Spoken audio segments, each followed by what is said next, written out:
Chapter 2. The Shoeshine Boy. When George and his friends set foot in New York, some men met them at Ellis Island. "Come with me," said one man to George. "I am your padrone. I will take you to your job." He tipped his round black hat. He took George to a busy street deep in the busy city. They turned down a little side street. They went inside one of the buildings. George followed the man up the stairs, up 5 floors. They walked to a room at the end of a dark hall. "You will sleep there," the padrone pointed to a bed, "with 2 other boys. 2 beds, 6 boys, not so bad." George was afraid to say anything. All he did was look away. He had never lived in a place like this. The room had 2 beds and nothing more. It smelled bad. There was no window. The beds had no sheets, just rough old blankets. "All right, then," said the padrone. "Now I will show you where you will work." Out on the street again, George took a deep breath. The air did not smell clean like the mountain air back home. But it was better than that little room.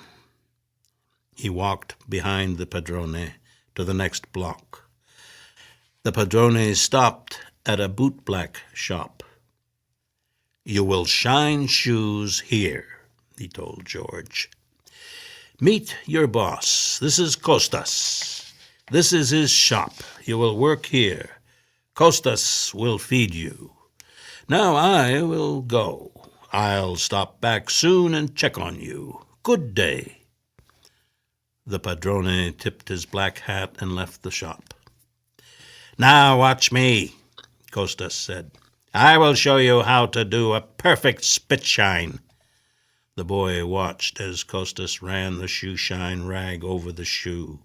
He made the rag fly back and forth. George wondered how he could ever work as fast as Costas. But each day, George worked faster than the day before. Men in suits came by from 6 a.m. to 9 p.m. George shined their shoes and boots until he could see his own face in the toes.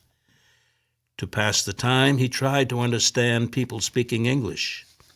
Every day, the padrone came by to pick up the boys' tips. Every night, George went to his room. His arms, neck, and back ached. But Costas said, "Why do they send me lazy boys like you?" "I try very hard," said George. "You and we're stuck with each other," said Costas, "and don't try to run away. Heaven only knows what your padrone would do to you. So get on the stick. Work better. Work faster." The one good part of George's life was making friends with an older boy in the shop. "When do we get paid?" George asked Gus after a few months on the job. "I get paid next month," Gus said. $20 for the year. You won't get a cent until you finish your first year here." "No pay for a year?" George asked.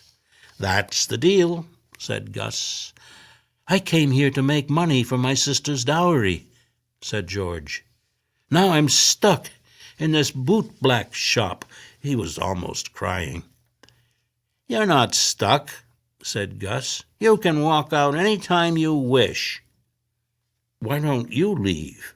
George asked Gus. "I'd have to find a place to live," said Gus.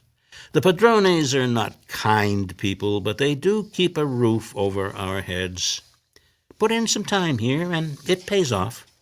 George didn't feel good about any of this news. He couldn't see himself waiting a whole year to get paid.